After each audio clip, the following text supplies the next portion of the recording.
speaking with Martin Huffman, superintendent of the Lisle School District today at an event that he recently spearheaded, the second grade safari, which he hopes to bring back again next year. It was a very successful event this year. 227 second graders, and then some faculty, I assume, and parents and chaperones and all of that.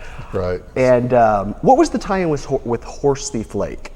To begin with, like I said before, we were going to just have the fire engine and maybe the sheriff out at the ranch, and we started looking at it, and at the point where we decided that all the second graders in Klickitat County should come, we started looking at numbers and think, you know what, we don't have enough room. And we also wanted to involve the park rangers, because we've gone on numerous field trips down to Horse Thief Lake to look at the petroglyphs and the lake and talk to the park rangers, who do a great job with the Missoula floods and that type of thing. So went down there to see if we could use Horse Thief Lake May 14th to have part of our safari on. And they were, you know, like everybody else, more than happy to be involved with this. This will be fun. And so we decided that let's put all the service people, like the firemen and the ambulance and the children's services, the park rangers, the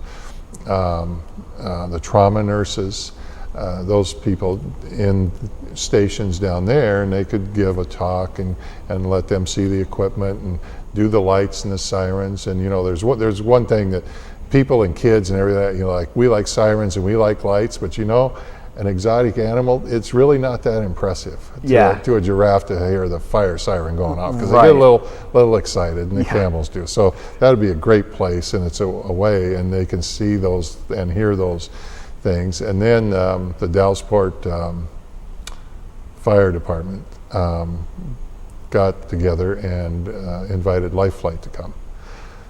Which actually they flew in. They flew in. It was really cool.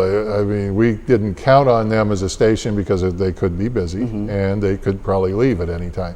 But the kids were doing their stations and all that, and the Life Flight helicopter comes down and lands in the park. There was an area big enough for them to land. So they all went over by the trees. It was sectioned off, and they saw the first group saw them land, and the second group took off. I saw it take off. The funny part was the helicopter landed, the rotor stops, and the guys get out, start setting up.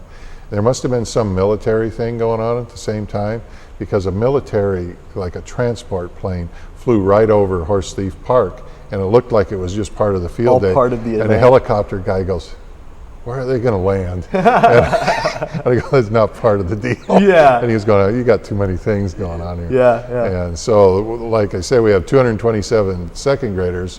So we had half of them go to Horse Thief to start, and half of them go to Shriner Farms. And then swap. And then halfway through, we switched. Oh, okay. So everybody got to see everything. Okay. So that's how Horse Thief got there, to accommodate the numbers. It was close, 10 to 12 minutes away, and we'd have smaller groups to work with at Shriner Farms, at Horse Thief Lake. And you had mentioned that the animals, and part of the reason when you were brainstorming this event with your friend John Schneider, or Shriner rather, excuse me, that the animals, you wanted to utilize them sort of as a way to get the kids' interest, and then to help sort of demystify and also sort of take away maybe some of that intimidation that kids might have around people in critical care services or the police and that sort of thing. Right, to show that they're real people, that they you know, they do things the same way as everybody else does. They have a job that they do, but they're just regular people. Regular people, and they're the good guys. They're the good guys. And all of that. That's a good thing. Because you could, like take for instance the giraffes. They got to feed the giraffes. How do you feed the giraffes? What do they eat? How do you care for them? Well, how do you care for a second grader? You've got a food pyramid. They've got a food pyramid. What do you eat? What do they eat? When a wallaroos in trouble, who knows? The people that are taking care of it. When you're in trouble, how do you tell somebody? Who do you go to, or what do you do? So it's a little bit of a relationship there, right? And because everybody needs care and feeding. Now I need care and feeding. I know that. And a second grader does too. And there's a lot of people involved in that, just other than parents.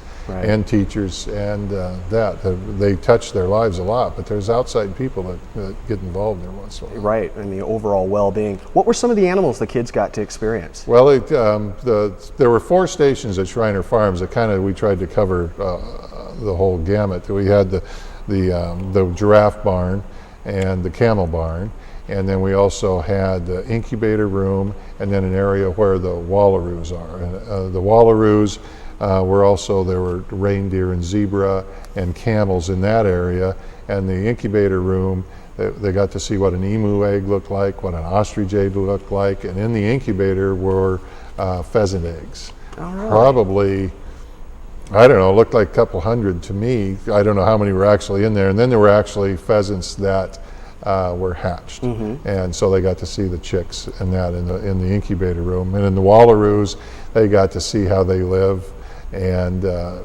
run around in that area. They got the wallaroo duplex up there, and they got to go inside that.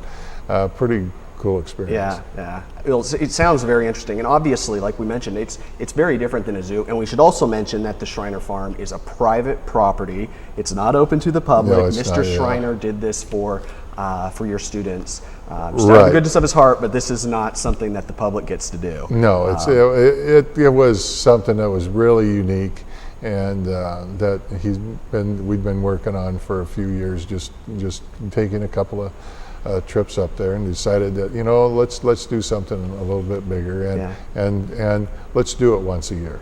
Yeah. And if every student in Klickitat, every second grade student in Klickitat County did it for the next 10 years, every kid in Klickitat County would have met all the police, all the firemen, or the firemen that show up, seen life flight, talked to the trauma nurses, and done that, and gotten a better idea of what service people are. Plus, they have got to see a giraffe and a camel and all that stuff. Made that learning experience very fun for them. And the idea of the safari isn't just the camels. I mean, we want to try to do the second Friday in May. Schools take that on as kind of a safari day, and think of something that they can incorporate their service people in with something that's kind of eye-opening. Yeah. If you're in Nevada, get the snake guy to come in, and have the firemen and the police in that. Have the guy with the yo-yos come in, or the acrobats. That doesn't have to be an exotic animal. Great. Well, I want to talk more about some of those programs and some of the unique ways that you're implementing programs and the things that you plan to do here in the future. So we're going to talk more with Mr. Martin Huffman when we return right here on Localite.